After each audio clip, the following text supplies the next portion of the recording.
Save or die, motherfucker.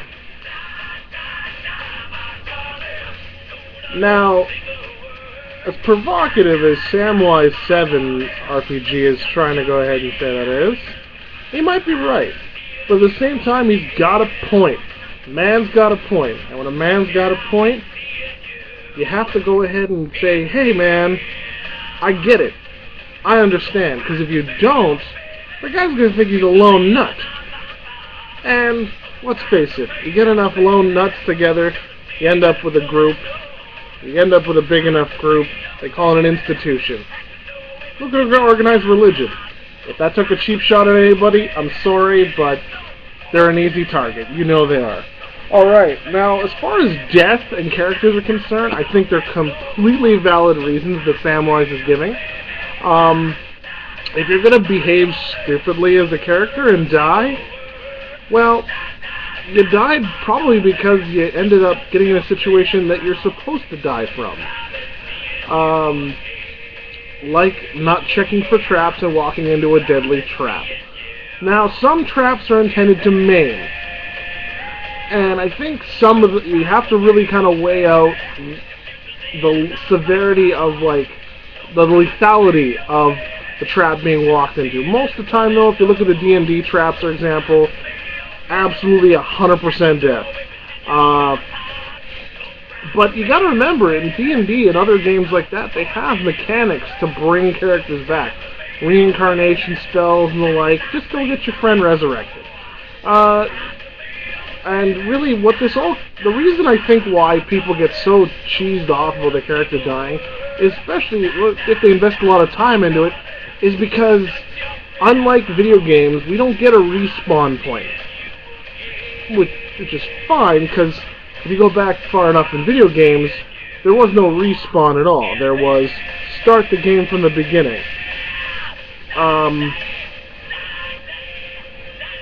So, really, the respawn is not available, and it takes quite a while to roll up a new character, which is fine. Now,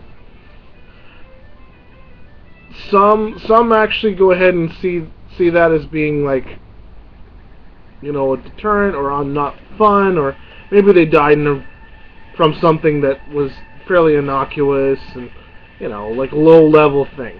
Well, how did you? Did you act foolishly? Like, it's really, you know, like, it's a tough thing. As a player, I don't mind so much getting killed off if I'm being stupid.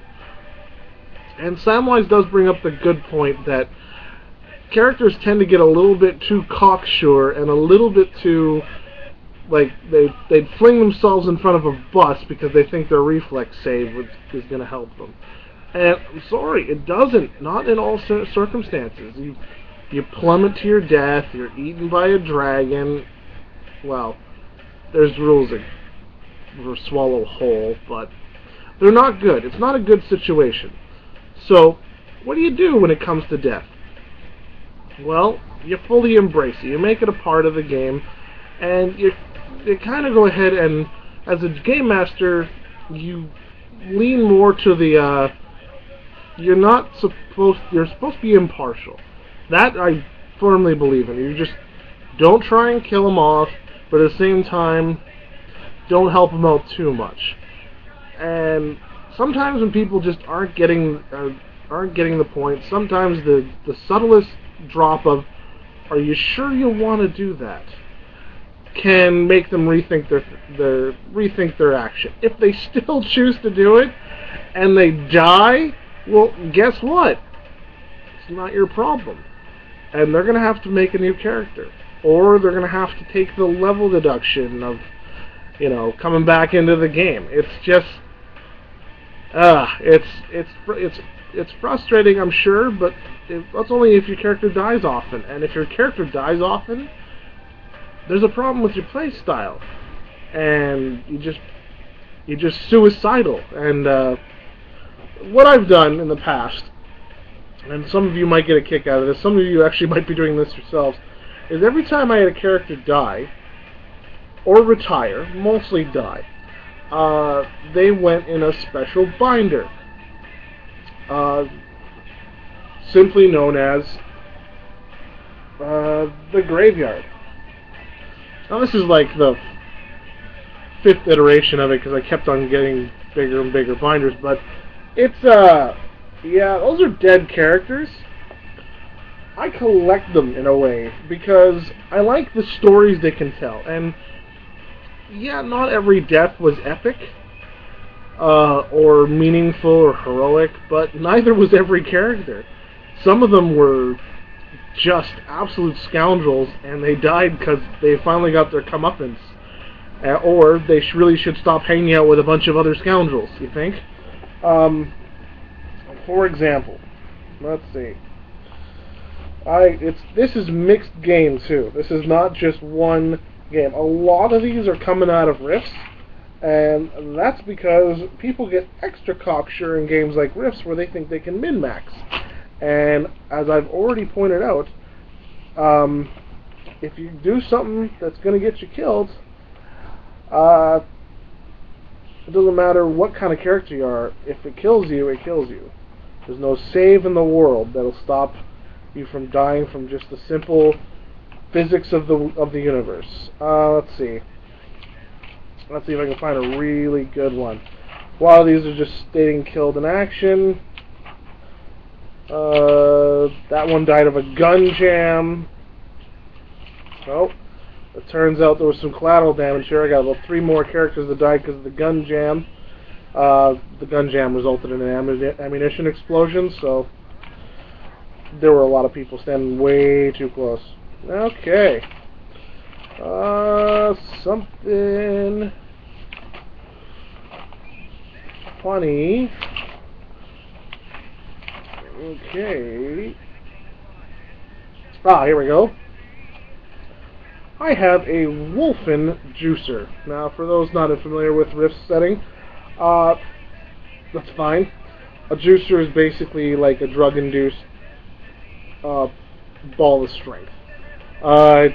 They're definitely a fighter class, and a Wolfen is just like it sounds. It's a wolf humanoid creature.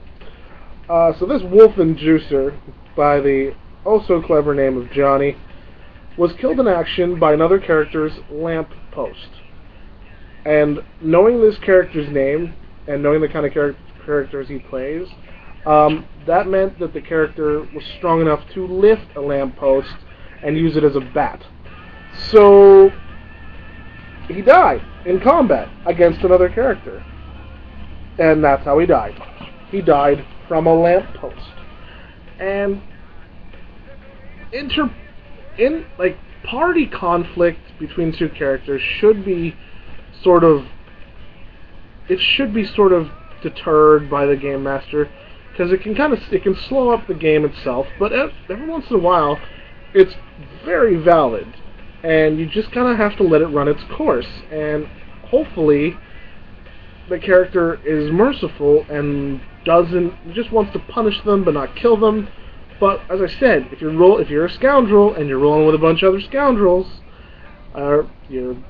that's why these evil D&D campaigns get me every time, because it's like, well, when you don't have any sort of limitations morally as a character to just out and out murder someone, you're gonna get murdered.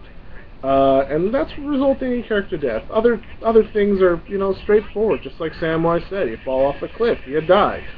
You get killed by a trap does enough damage to kill you, you're gonna die, or you're gonna get injured. And if you're injured, which is sometimes the goal of a trap, like a mine or other types of mechanical trap than maim, it's to slow you up. You're gonna be debilitated, and that's gonna affect your character's rolls. But at the same time, just use your characters wisely, play smart. If your character is dumb, dumb doesn't mean do whatever you want. Dumb means maybe another character's going to have to go ahead and be your Jiminy Cricket and go, hey, don't go there. Or the Game Master might have to be, once again, are you sure you want to do that? I use that in both good and bad situations, so the characters are never quite sure whether or not I'm just trying to deter them from accomplishing something awesome, or are they going ahead and about to do something very stupid that's going to get them killed? Well, most of the time it's the latter, but, you know, the characters will do what characters will do. And they can't get butthurt or offended if they die. So, they just need to suck it up, start rolling up a new character, and maybe, just maybe, start your own graveyard, so that way you can look back and have some good laughs posthumously about characters that have come and gone, the ones that are no longer with us. So, in the polite words of SAMWISE7RPG, save and die, motherfucker, and keep those dice rolling.